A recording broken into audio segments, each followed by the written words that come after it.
Bom dia a todos. Que o Mestre Jesus, que os bons amigos espirituais possam nos envolver a todos nós naquilo que com certeza viemos buscar e que iremos receber na medida das nossas possibilidades.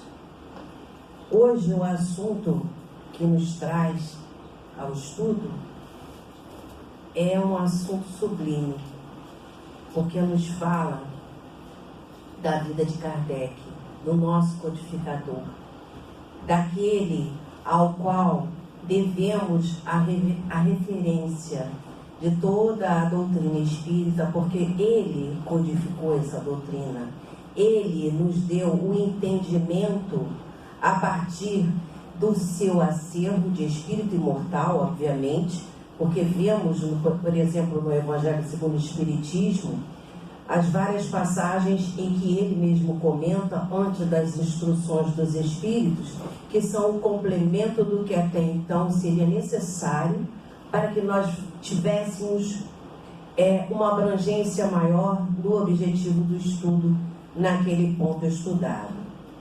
Bom, precisamos agradecer a Kardec. Precisamos agradecer a Kardec tudo que ele elucidou através dessa codificação, do esforço que foi para esse missionário de Jesus, que com certeza faz parte dessa pleiade e que, para trazer uma terceira revelação, era necessário que encarnasse um desses trabalhadores, um desses servidores, porque os trabalhadores estão a caminho de aprender a servir, certo? E ele era um servidor. O servidor não escolhe o trabalho. O servidor está sempre disposto. O servidor é aquele que está pronto, sempre pronto, para que a tarefa seja cumprida.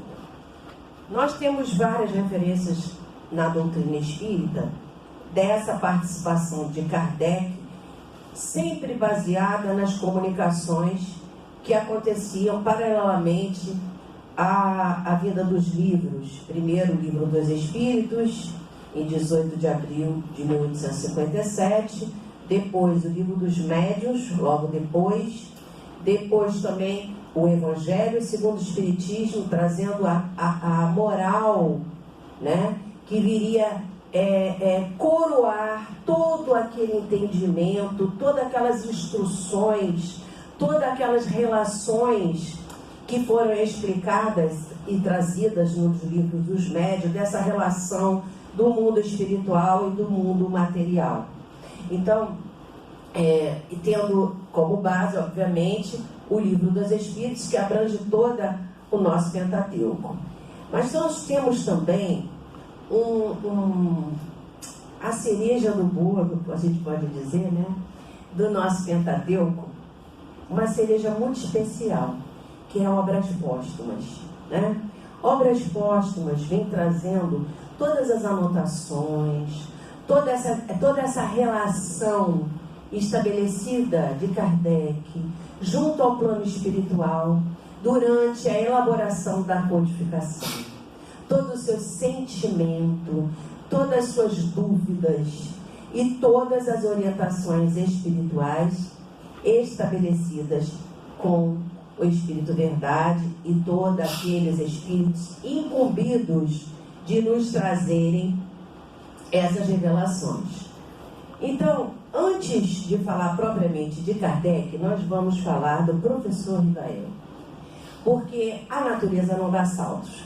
Embora um espírito da categoria que é a de Kardec, o missionário, era necessário que os homens, aqueles que deveriam receber todas as instruções, estabelecessem um vínculo de confiança com esse homem, né? E o homem terreno estabeleceu esse vínculo de confiança com Kardec a partir do professor Rivael, antes do missionário Kardec. E nós temos um livro pequeno, mas muito grande, chamado Plano Proposto para a Melhoria da Educação Pública. Esse livro é utilizado até hoje na França, nas escolas, né? Aqui, quando nós estudamos esse livro, que foi escrito em 1828, portanto Kardec tinha 25 anos, né? Tem uma proposta para a educação que dura até hoje. E em meio a todas essas instruções aceitas por aqueles que ainda até então não pensavam como espíritos, mas de alguma forma estavam se preparando e estão se preparando para educar o espírito, ele traz esse plano de educação, porque educação, mesmo antes de Kardec, nós podemos falar daquele que o tutelou nessa educação, a educação de Rivail, que foi Pestalozzi. Ele diz que a educação é um remédio para a alma. Se a educação é um remédio para a alma, e o homem começa essa educação através daquilo que o atrai, que é o que é material, porque essa ainda é a nossa condição, essas revelações deveriam vir através desse mecanismo, através do que era ainda uma visão material. E é uma visão material, né? Porque eu lembro de umas entrevistas com Baltazar, que é um dos mentores da nossa casa, em que ele diz que nós estamos nos aperfeiçoando nessa questão de educação, porque muitas das coisas que as crianças aprendem, elas levam um tempo imenso para se dedicando e depois nunca mais vão ver aquilo. Então, que é muito interessante que as coisas fossem mais objetivas, o homem do campo trabalhasse as coisas das coisas que ele iria se ocupar, e o homem nos seus diversos outros setores da mesma forma. Então, esse livro aqui eu trouxe porque nos fala muito, não só da visão de Kardec, né, profunda, mesmo não tocando diretamente de forma doutrinária, né, espírita, mas que traz para a gente o conceito de educação, ainda como professor, né? Professor de escola, né? A educação é a arte de formar os homens, isto é, a arte que de neles fazer surgir os germes das virtudes e reprimir os dos vícios. Parece que a gente está lendo o Evangelho, né? De desenvolver sua inteligência e dar-lhes a instrução adequada às suas necessidades. A todo tempo a doutrina nos ensina isso. Enfim, de formar o corpo e de lhe dar a força e a saúde. Também totalmente doutrinário. Porque o pensamento do espírito vai estar sempre influenciando nas ideias e em como ele vai trazer essas ideias, certo? Em uma palavra, o objetivo da educação consiste no desenvolvimento simultâneo das faculdades morais, físicas e intelectuais, né? O homem integral. Eis aí o que todos repetem, mas o que não se pratica. Olha, a consciência de Kardec com relação às necessidades na formação, na educação do homem, né? É preciso procurar o motivo principal deste fato na ignorância em que se está sobre os meios próprios para realizar esse desenvolvimento. O livro é maravilhoso, eu vou pegar alguns pontos muito importantes, porque nos vai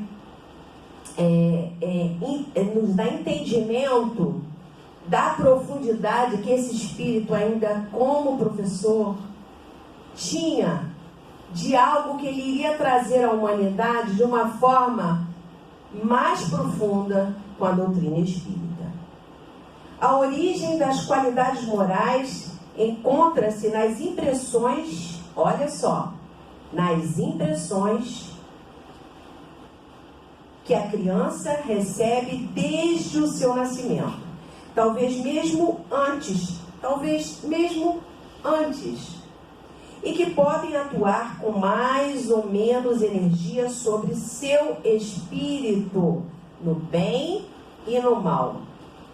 A todo momento a gente consegue fazer relação com a doutrina espírita nessas palavras. Mais à frente ele vem dizendo assim para a gente: existem hábitos de 3 espécies diferentes. Hábitos, aquilo que está automatizado em nós: físicos, intelectuais e morais. E aí a gente pode estender esse raciocínio, já que ele colocou a questão do espírito, para nós, espíritos imortais que somos, né? Que sofremos a influência de toda a nossa bagagem no âmbito físico, intelectual e moral, né? Aí ele mais à frente vem dizendo: a origem dos hábitos morais encontra-se, como dissemos, nas impressões durante muito tempo experimentadas ou percebidas na infância. Pode-se imaginar, em consequência disso, o quanto é importante evitar cuidadosamente tudo o que possa fazer a criança experimentar impressões perigosas. Por isso o exemplo é fundamental, mais do que daquilo que nós falamos, né? Mais à frente, tudo é importante aqui, mas eu vou pegar só os pontos nevrálgicos aqui do assunto. Quero principalmente falar daquelas impressões que a criança recebe diretamente nas suas relações com as pessoas que o rodeiam, as quais, sem dar à criança maus exemplos ou maus conselhos, muitas vezes, no entanto, dão origem a vícios muito graves, como os pais por sua indulgência exagerada e os mestres por uma severidade mal compreendida ou pelo pouco cuidado que se tem ao adequar a nossa maneira de agir ao caráter da criança, quando, por exemplo, cede às suas solicitações inoportunas. E quantos livros hoje a psicologia nos traz falando sobre a importância do limite, né? Mais à frente. Isso é muito importante. Olha só que interessante. Um sorriso, quando era preciso ser sério, indulgência demasiada, quando era preciso ser firme, a severidade, quando era preciso a doçura, uma palavra impensada, um nada, enfim, às vezes são suficientes para produzir uma impressão que não se pode apagar e para fazer germinar um vício. O que acontecerá então quando essas impressões forem experimentadas desde o berço? E quantas vezes durante a juventude? Sob esse aspecto, o sistema de punições é uma das partes mais importantes a considerar na educação. Porque, geralmente, elas são a origem da maior parte das imperfeições e dos vícios. Olha, tô toda arrepiada, gente. Porque a gente já vem com uma bagagem, com um conceito de punição que a gente traz na religião, na educação dos próprios pais, né? Na severidade da educação. Isso é uma coisa que fica marcado para o espírito, né? Frequentemente bastante severas ou aplicadas com parcialidade e em um momento de impaciência. Se a gente fosse analisar, a gente se dá conta, né, do quantas vezes a nossa impaciência produz algo punitivo nessas relações, né? E em um momento de paciência, as punições irritam as crianças em vez de as convencer. Isso é muito forte. Quanta astúcia, quantos meios deturpados, quantas fraudes as crianças não empregam para evitá-las. Não é verdade? E a gente às vezes até percebe. E aí briga porque está mentindo. Mas ele vai falar da mentira também aqui, né?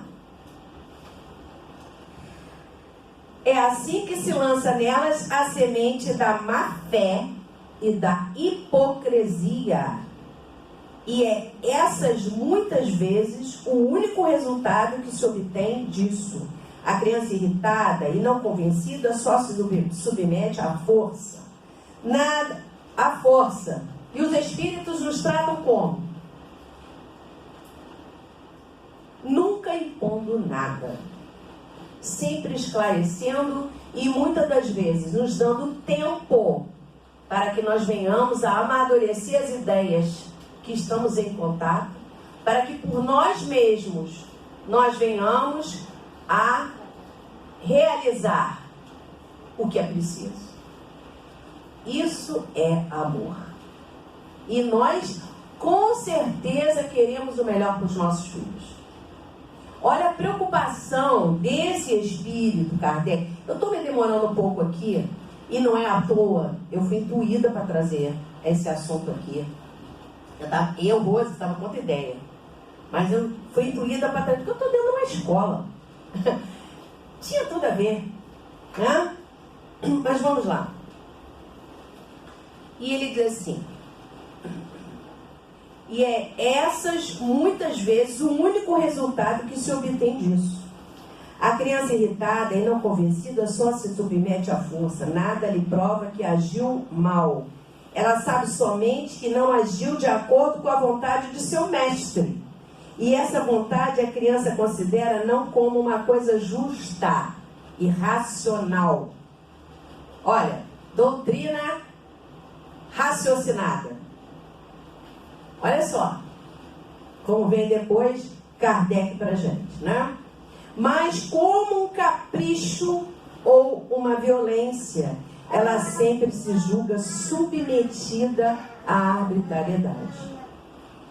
Então, isso é um texto para a gente digerir, pensar, né? Esse livro aqui, vocês não vão conseguir, porque esse livro aqui, não é que não vão conseguir, peraí, deixa eu explicar, assim fica desagradável.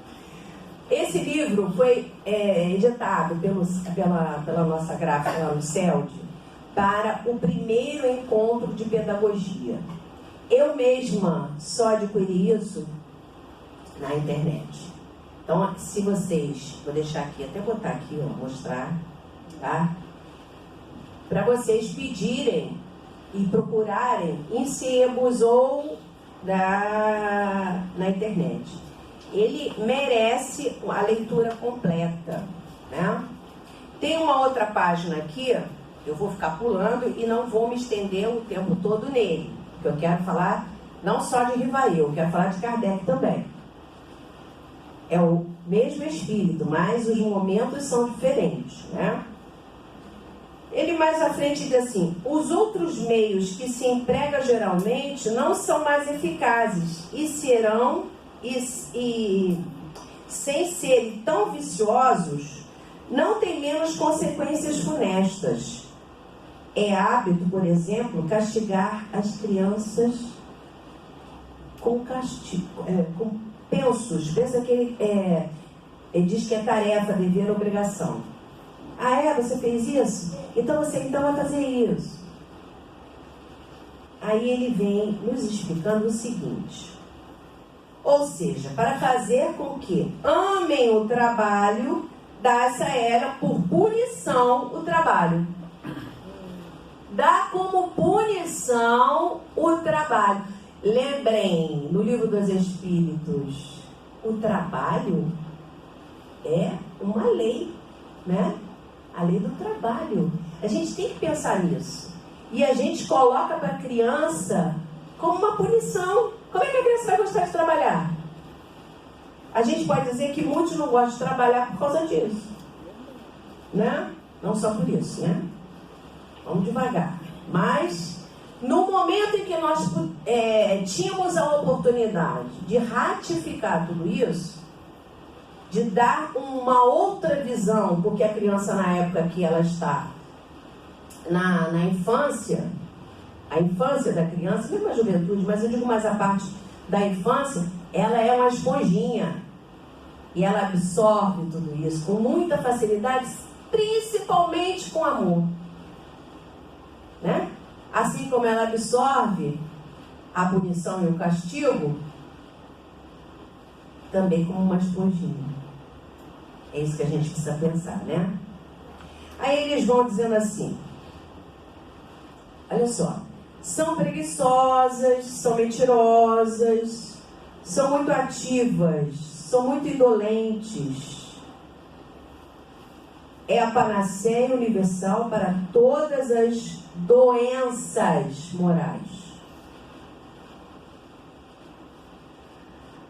Esse tipo de punição não tem apenas a inconveniência de fazer a criança se enfastiar do trabalho e de habituá-la a fazê-lo mal, mas quando uma criança está oprimida por uma ocupação para a qual muitas vezes não se calculou nem o tempo, nem a possibilidade de execução, ela se acha naturalmente conduzida a fazer uso de 1000 meios fraudulentos para enganar a boa-fé do mestre.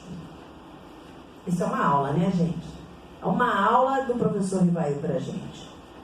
Meio que, na maior parte das vezes, são bem-sucedidos. Quantas crianças nos manipulam? Quanto complexo de culpa existe hoje nos pais?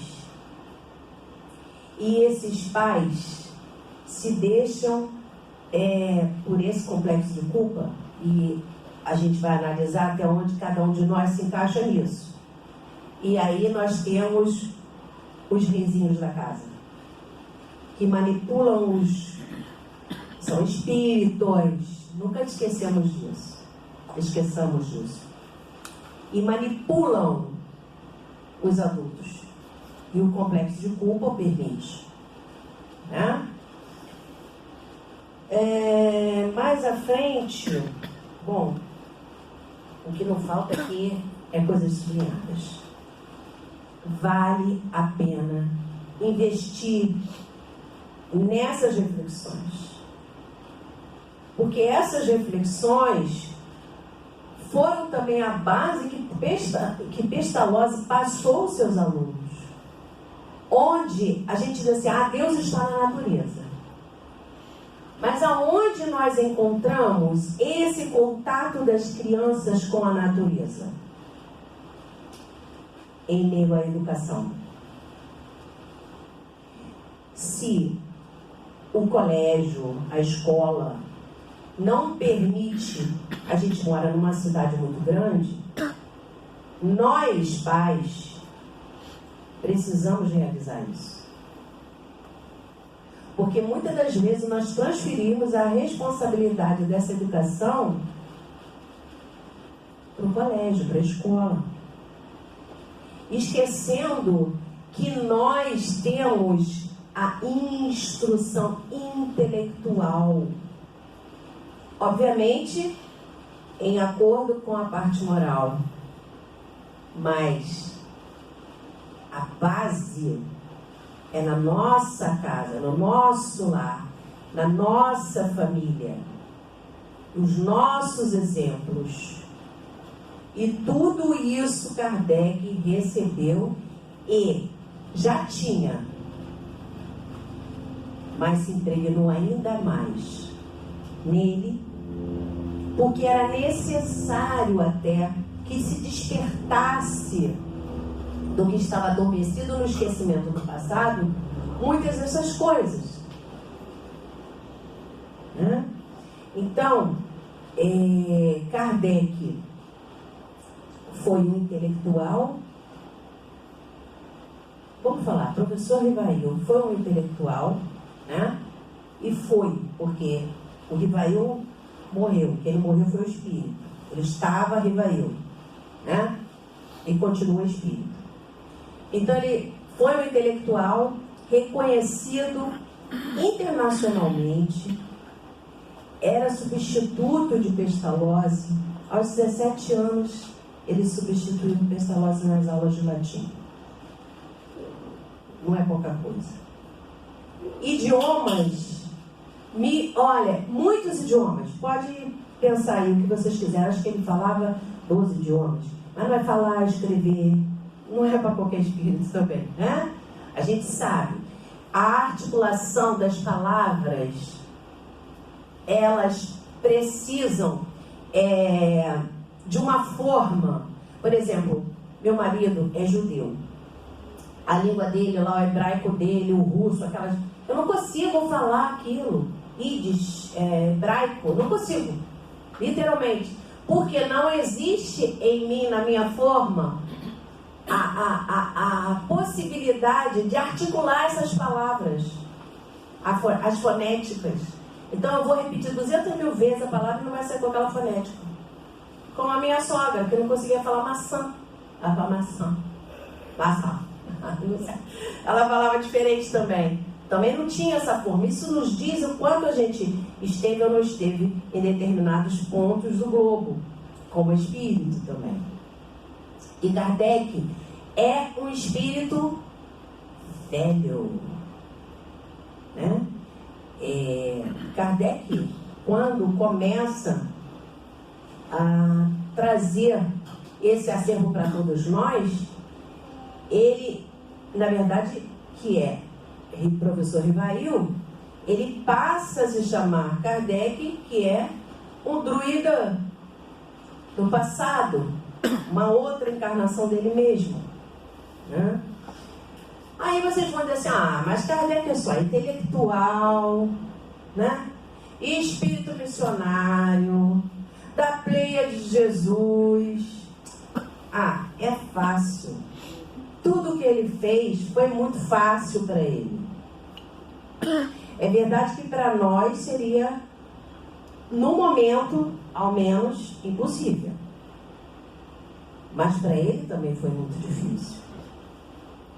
E foi difícil, e ele, nas suas comunicações, que nós temos aqui no estudo de obras póstumas, nós evidenciamos, né? Evidenciamos tudo isso nos colóquios. Agora, olha só como é interessante. A gente faz sempre uns cálculos, né?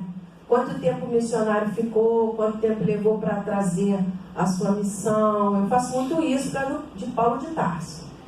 Mas assim, nós todos já fizemos com relação ao próprio Jesus. 3 anos, doutrina vivenciada, né? Kardec tem na segunda parte de Obras Póstumas, agora vamos falar de Kardec, né? Ele tem um título chamado assim, Extratos em extenso, íntegra, extraídos do livro das previsões concernentes ao Espiritismo. Aqui é minha primeira iniciação no Espiritismo. Nós temos o livro dos Espíritos em 1857, o primeiro, né? Com 505 perguntas. Agora nós temos a sua iniciação. A sua iniciação começa em 1854. Então, de 54 a 57, já tinha um livro que era a base da terceira revelação. Isso não é fantástico? Agora, o que é mais fantástico, que a gente, estudando, a gente se dá conta, é que assim, foi em 1854 que pela primeira vez ouvi falar das mesas girantes, Um dia encontrei o senhor Fortier, o magnetizador. Fortier era um amigo dele, porque Kardec também era magnetizador, né? E ele conhecia esse senhor Fortier há muito tempo, e ele fala pela primeira vez com Kardec sobre as questões desse contato com a doutrina. Doutrina não, com essas ideias. Não existia ainda a doutrina. Aí ele diz assim: é um efeito muito singular, respondi, mas a rigor, isso não me parece radicalmente impossível. O fluido magnético, que é uma espécie de eletricidade, pode muito bem agir sobre os corpos inertes e fazê-los mover. Porque aqui Fortier estava trazendo para gente, né? Acho que eu estava lá também. Ele estava trazendo para Kardec as questões das mesas girantes, que foi uma febre na Europa. Não tem esse momento aí que é às 5 horas da tarde, que todo mundo se reúne para conversar, jogar a conversa fora? Como é que é? 6 horas da tarde? Eu não sei. Happy hour. Era happy hour, entendeu? Happy hour na Europa. Mas só que esses movimentos todos aconteciam dessa forma para chamar a atenção das pessoas. Não só aqueles que iam para a happy hour, como para aqueles também que se sentiam curiosos a respeito daqueles movimentos. Sim, daqueles fenômenos. Então, algum tempo depois, reviu o senhor Fortier e ele me disse: aqui temos algo muito mais extraordinário. Não só se faz mover uma mesa magnetizando-a, mas fazendo-na falar. Quando interrogada, ela responde. E Kardec, um homem de ciência, um homem racional, que tem uma formação onde a observação para aquele raciocínio fazem parte, responde. Isso, repliquei, é uma outra questão. Acreditarei nisso quando o vir e quando me tiverem provado que uma mesa tem um cérebro para pensar, nervos para sentir e que ela pode tornar-se sonâmbula. Até lá, permita-me que eu não veja aí mais do que um conto para fazer-nos dormir em pé. Até nós aqui, particular, né? Vocês acreditam que essa cadeirinha aí vai voar porque ela tem cérebro e tem nervos? Se ela não tem cérebro e não tem nervos, então alguma outra coisa é que produz tudo isso. Certo? Aí ele tem aqui mais... vou pular mais um pouquinho. Vamos lá. No ano seguinte, estávamos no começo de 1855, 54, agora 55, hein? Encontrei o senhor Carlotti. Esse senhor, um amigo de 25 anos. Ó, gente, um amigo de 25 anos, fala sério. A gente confia, é amigo há 25 anos, né? A gente confia, credibiliza o que esse amigo diz,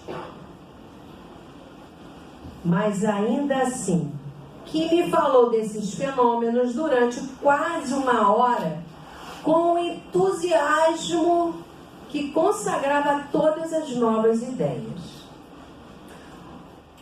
Foi o primeiro a me falar da intervenção dos espíritos e contou-me tantas coisas surpreendentes que, longe de me convencer, aumentou minhas dúvidas. Primeiro me dizem que uma cadeira voa, uma mesa, né, gira. Agora estão dizendo que tem espírito também. Que negócio é esse? Mais à frente, algum tempo mais tarde, por volta de mês de maio, muito pouco tempo depois, né? Início de 55, maio, é muito pouco tempo. Encontrei-me na casa da sonâmbula. Agora, não é mais a mesa que é sonâmbula, né? É a senhora, se eu não me engano, é Pleine Maison. Isso. Da senhora Pleine Maison. Não, senhora Roger. Com o senhor Fortier, seu magnetizador. Lá encontrei o senhor Patier e a senhora Pleine Maison, que me falaram desses fenômenos no mesmo sentido que o senhor Carlotti, mas num outro tom. Quando me convidou para assistir às experiências que aconteciam na casa da senhora Pleine Maison. Gente, depois vocês estudando a revista espírita, nesse momento, né, em que o espiritismo surge na Europa, é fantástico, porque depois que os curiosos se desinteressaram do lado sério, porque até então eram perguntas fúteis, era o happy hour, né? Happy hour, né? Veio com essas perguntas, mas quando passou para perguntas sérias, sempre produzidas por Kardec, sempre organizadas, e nós não temos dúvida disso, porque nós temos o Livro dos Espíritos, com todas as perguntas de Kardec aos Espíritos, e nós vemos o quanto ele era eficiente nessas perguntas. Então, ele continua aqui dizendo, primeira sessão de Kardec, na casa da senhora Pleine Maison. E aí, foi aí que pela primeira vez fui testemunha do fenômeno das mesas girantes. Primeira vez, hein? Que saltavam e corriam, e isso em condições tais que não era possível duvidar.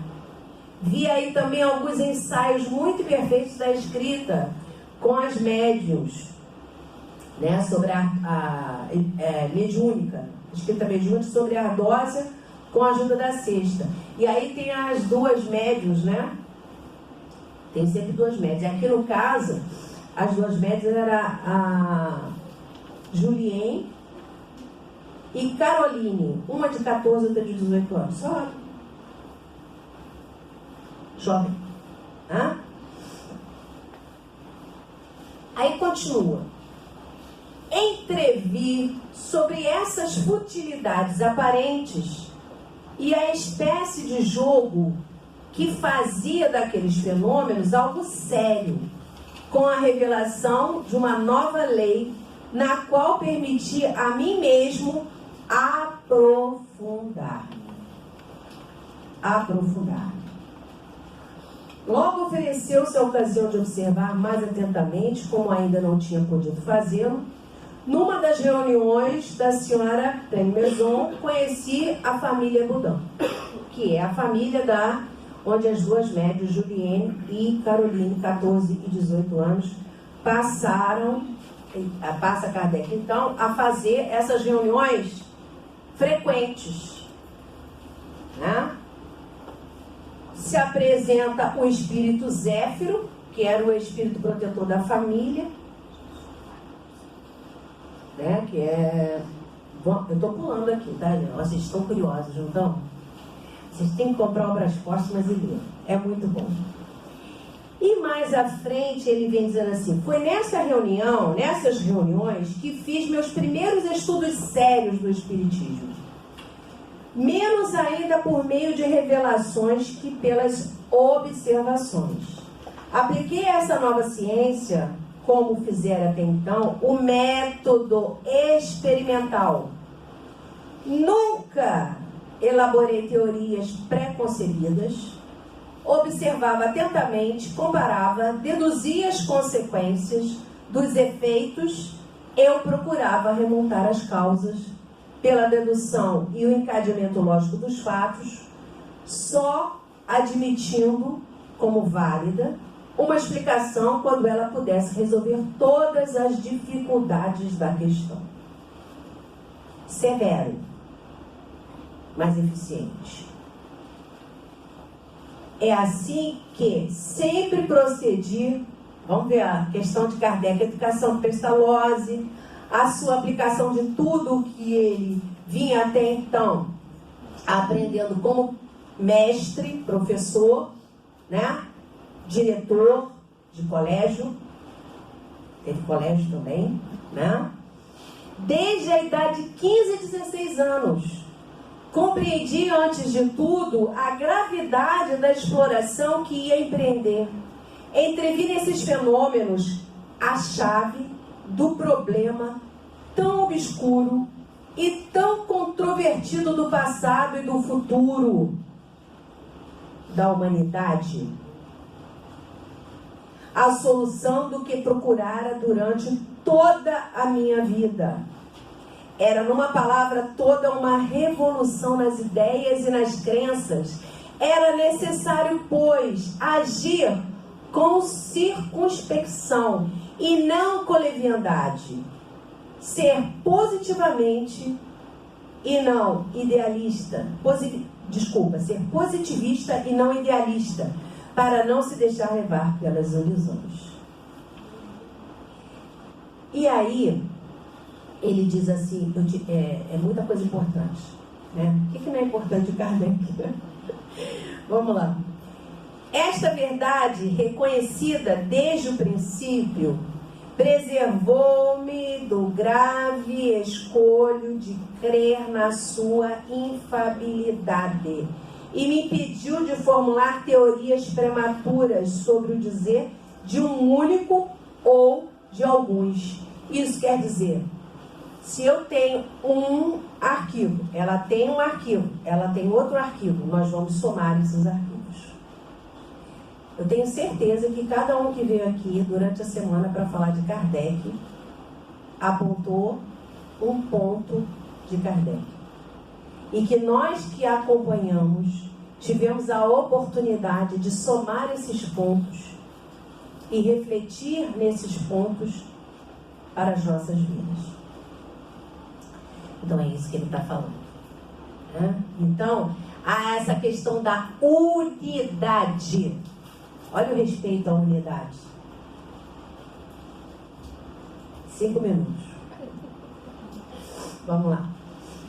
O simples fato da comunicação com os espíritos, não importa o que quer que pudesse dizer, provava a existência do mundo invisível ambiente.